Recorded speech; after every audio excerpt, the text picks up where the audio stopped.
All right. Hello and welcome to PDMC Simplified Keys. I'm so glad to be bringing this your way for the very first time. This is my first time actually putting video lesson on my YouTube channel. Before I start, I'm going to make sure that I bring this out clear. The style of teaching that I'm going to be using, it's not the conventional way of teaching. So it's basically what I've found to work for me. So if you try and follow and see that it's not following the same format maybe you've read in a book somewhere, just to be clear, it's just what has worked for me. So that's what I'm going to be using.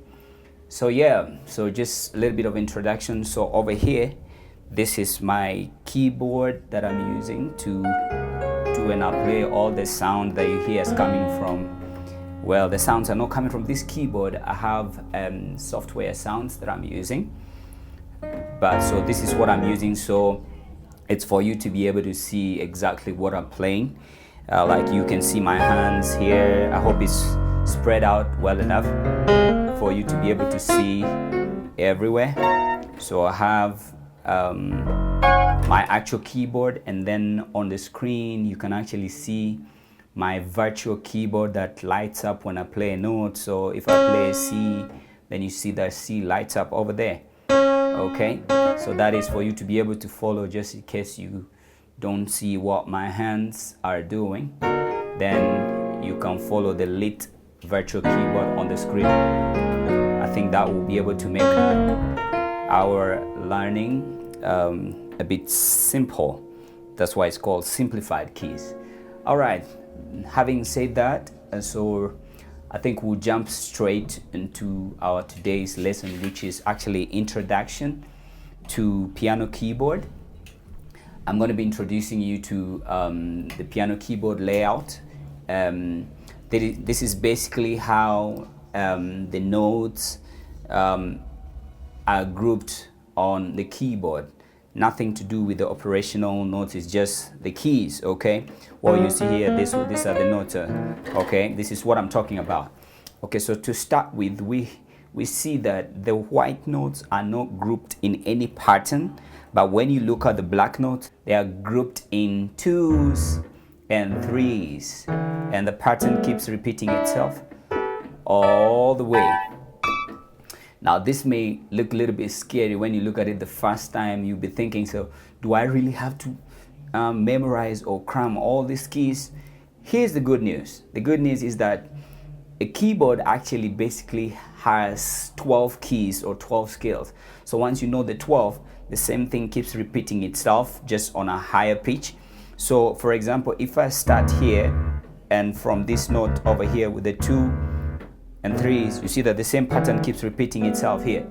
Okay, so we're going to be looking at the black keys are grouped in 2s and 3s, but the white keys are not in any particular grouping. All right, so let's jump straight to the next one. So we're going to be looking at something that in music we use the first 7 letters. Okay, that is A, B, C, D, E, F, G. When we get to G, then we jump right back to A, so it keeps repeating itself. So I'm sure you'll be wondering, so if we have 12 keys or 12 scales and we only have 7, then where are the other 5 going to come from? Well, we'll get to that. So let's look at identifying these letters that we have from the alphabet. How do we find them on the keyboard? Okay, so we have notes that can be identified looking at the group of 2 black notes, and they are going to be, we're going to look at the first 3 ones that is C, D, and E. Okay, so let's look at C. So how do we find C? If we want to find C, then we go and look at the group of 2 black notes. Okay, that doesn't mean that that's where C is. So when you look at the group of 2 black notes, the white note on the left of every 2 black notes is the note C. If you look at the screen, you see when I play that, then the C lights up. It actually shows you That's a C. So if we come here, there's another C, another group of 2. On the left is C. So that pattern keeps repeating itself. So the good news, like what I was telling you, that once you know that there's a C here, anytime you see the group of 2 white notes, then white note on the left is a C. Okay, we move on to the next one, which is a D. Now D is still in the group of 2 black notes. D is the white note in the middle of every 2 black notes. Okay, so you just identify the group of 2 black notes. The white note in the middle is a D. All right, so then we move on to E. Okay, now E, the white note on the right of every 2 black notes. So 2 black notes again, then the white note on the right or to their right is E, E, E, E, and E. Good. Now let's move on to the group of 3 black notes, because we've finished the notes that can be identified using the group of 2 black notes. So let's move on to the group of 3 black notes, which are here. Okay, so here we have 4 letters or 4 notes that can be identified. Remember I said we have 7 alphabetical letters or notes that are used in music. Okay, so we've found C, D, and E. Now we're going to look for, after E alphabetically ascending, we have F. Now F is the white note on the left of every 3 black notes. In the group of 3 black notes, the white note on their left is F. Okay, so I have another F over here, which you may not be able to see because it's down there, but I have an F, then I have another F, have an F, have an F, an F, and keep going up there. All right, after F we go to G. So how do we find G? So I'll try and explain it. Now F is on the left. Now G is not in the middle, neither is it on the right. So how do we find G? So this is my own way of trying to show you where to find G. It may not be grammatically correct, but that is what I've found to work for me. So G, this is what I say, G is the white note on the left of the center black note here in the group of 3 black notes. I'll repeat that again. G is the white note on the left of the center black note. This is a center black note in the group of 3 black notes. So 3 black notes, you locate the center black note, and then to its left, it's our note G. Okay, so we find G, find G, find G, we find G, and there's another G up there. I don't know whether you can see that one. All right, so we move on to A. Again here, A is not on the left, is not on the right, is not in the center. Okay, so here's what I found to be useful for me again. Now A is the white note, okay, on the right of the center black note in the group of 3 black notes. So identify the group of 3 black notes, then the center of it, which is another black note. Now to its right, or to the right, or on the right of that center black note is our note A. All right, so far A. Then our last but not least is B. Now we found that F was on the left. Now our B is the white note on the right of every 3 black notes. So you find a group of 3 black notes, the white note to their right, maybe that note may not necessarily work for you, so let's look for this group here. Then the white note to the right of those 3 black notes is our note B. Okay, all right, so please do let me know if you have any questions about what we've just covered, and see if I'll be in a position to answer. So just leave the question in the comments below should you have any questions or something that you need clarification on. I started by saying that we use 12 notes in music, and I've just named 7. So where are the other 5 going to come from? Okay, so this is how I've found this to work for me again. Now, every black note has two names, okay, because it's surrounded by two white notes. So this note over here is surrounded by this note here and this note here, okay? So you can see the two notes surrounding this note, and so is this. So every black note is surrounded by two white notes, okay? And so that's where we're going to be deriving the names of the black notes from. So practically, let's look at it. Now, so it means that we can either use this name or this name. So how do we differentiate the two notes from this one? So there is something in music called accidentals. An accidental, it can either be a sharp or a flat sign, which is used in music to show that the note is raised or the note is lowered. And normally, so if I play, for example, this one, you see it's like it's a D, but with something like a little B there. That is the accidental. It tells you that what? That is what we call flat. Whatever looks like a B is called a flat. But there's one that looks like a pound or a hash button is called a sharp. So I know it's a long explanation, but I'm trying to make sure that everybody understands what I'm talking about. So, all right. So let's start with our first note over here.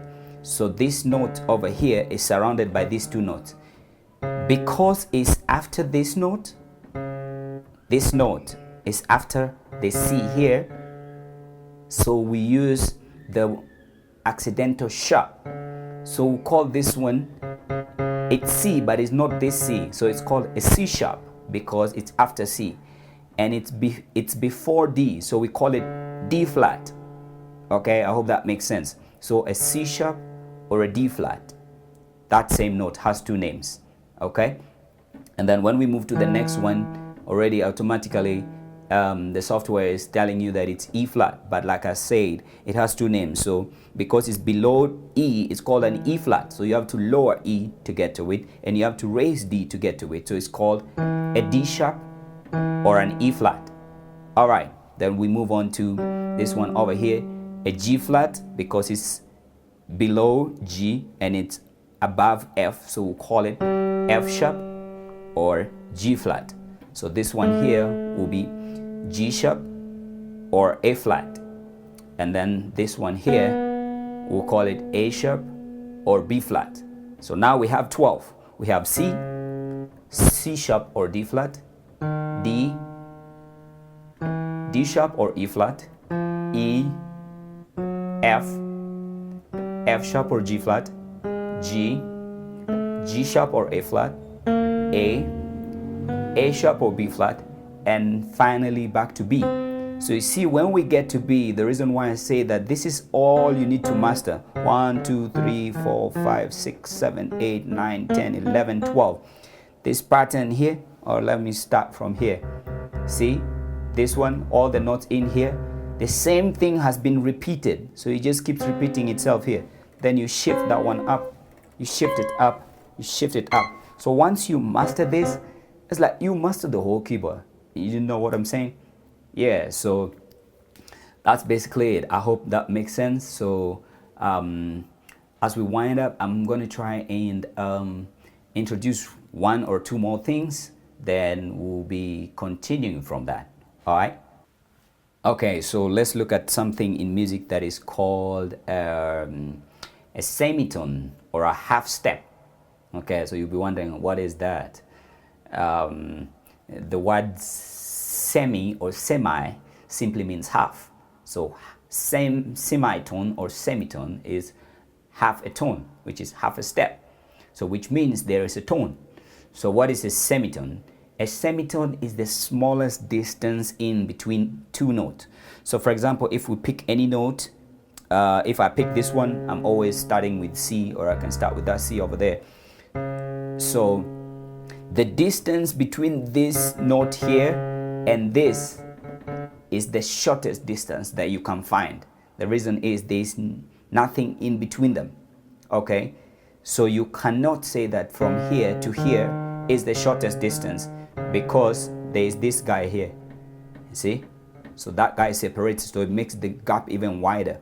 So the distance from here to here is what we call in music a semitone. So a semitone is not necessarily a note, it's the distance in between two notes, the smallest distance. Okay, so which means also from here to here it's a semitone, from here to here it's a semitone, from here to here it's a semitone, and so from here to here is also a semitone because it's the smallest distance or gap in between them. There is nothing that is separating the two notes apart. Okay, so what is a tone then? So if a semitone is half a tone, so it means that for us to get a tone we need two semitones. So if from here to here it's a semitone, and from here to here it's a semitone, so it means that from here to here it's a whole tone, or a whole step if you like to call it. So if from here to here it's a semitone, and from here to here it's a semitone, so it means from here to here is also a tone. Okay, so and that gap can keep increasing or widening depending on how you keep going, and it can increase by semitone, so you hear 1, 1.5, 2, 3 and stuff like that. All right, okay. And then the last thing I'm going to be introducing today is what I call scale. What is scale? All right, so this is my own definition again. Okay, so as this is what I've put down as a scale. A scale is an alphabetical succession of notes from 1 degree ascending or descending by step according to an agreed pattern or following an agreed pattern. I'll repeat that one more time. A scale, I'm defining it as an alphabetical succession of notes from 1 degree ascending or descending by step to the other following an agreed pattern. Now that simply means that there are different types of scales. Okay, that is why the word an agreed pattern is coming in. So for now we will just leave it there, and then the next lesson when we talk about the scale, then we know that what particular scale we're talking about, and then we'll pick it up from there to know that each scale will have its own different pattern. Some may look similar, just a little bit of a difference here and there, but that's basically it. And then a scale is the most important thing that we're learning today, because music is written based on a scale. So what it simply means, the scale is the basis of all music writing. Okay, why do I say that? Because anytime you're playing an instrument, you have to play it in a key, and a key is also another word for scale. All right, so you hear a bass guitarist saying that, I'm playing in D. Okay, what he simply means is that I'm playing in the scale of D. Okay, and then in D itself also has different scales, so but we'll get there.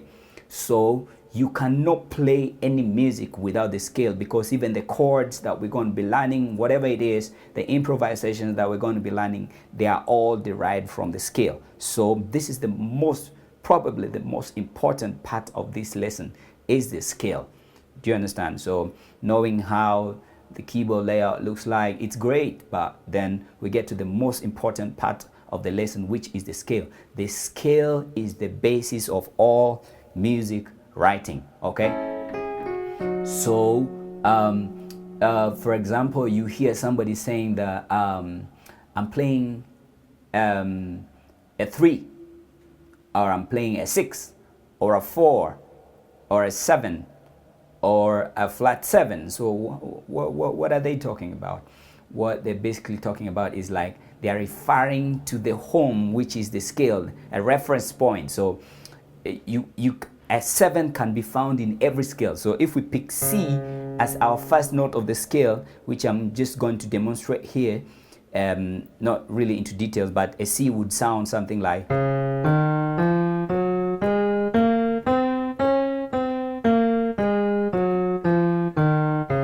right? See, that's the scale of C. And if I use my left hand, then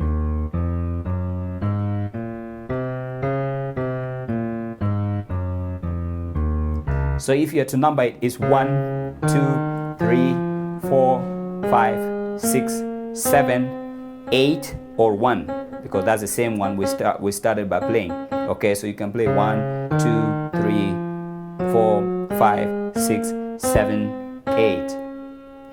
In our next lesson, I'll come and show you why I'm changing my hand here like this. Okay, that is for me to be able to play the scale effectively. Right, so that is the scale. So when somebody's saying that I'm playing a second, they're basically referring to what is our the scale, what is our reference point. If we pick C, C becomes our reference point. So then we'll be looking at first is C, second is a D, third is an E, fourth is an F, fifth is a G, sixth is an A, seventh is a B, and then back to 1, which is a C. All right, so all those things, that is I mean, it moves on to the next lesson, which has to do with chords and stuff, and I mean, being able to know what to play there. So example would be if I'm playing the song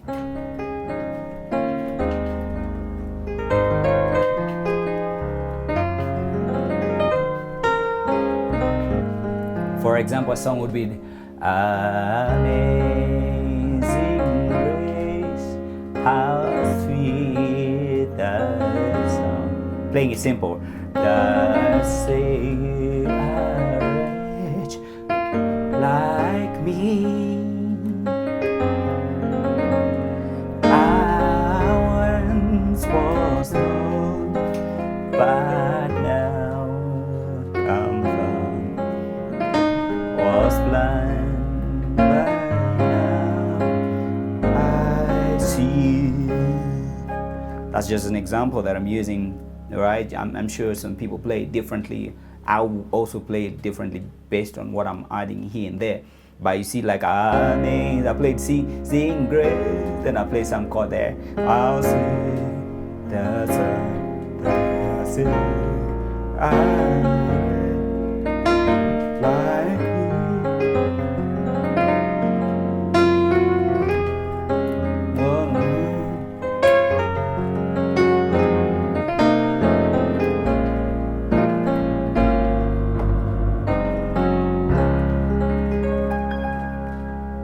Alright, so that's it for now. Thank you all very much for tuning into this lesson. I hope it's been a blessing to you.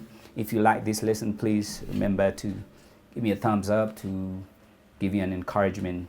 I'll be coming back to you with the next lesson. Thanks and God bless. Bye.